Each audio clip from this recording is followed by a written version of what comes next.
Hello everyone, welcome to this video, and in this video I'm going to show you how you can remove a green screen on CapCut.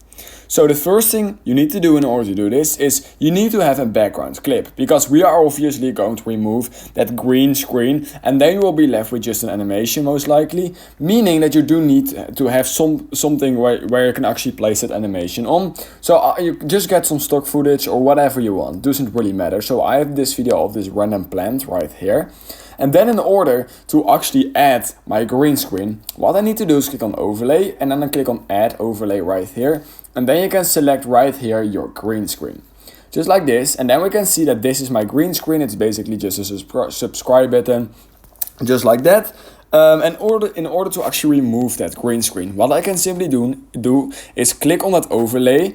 And then all I need to do is scroll a little bit to the right, just like this, till I find cutout right here. You want to click on it, and literally all we need to do is click on chroma key, and then you need to select this green. It doesn't matter where you click, just make sure to select that green area, just like this.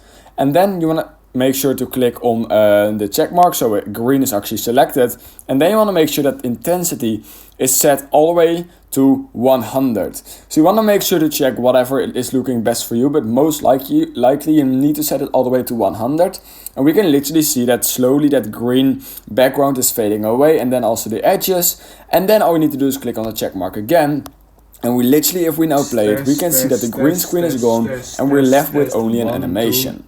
So that's how you can remove a green screen on CapCut. If you learned something from this video, I would highly appreciate it if you could like this video and subscribe to my channel. And I hope I will see you in my next YouTube tutorial video.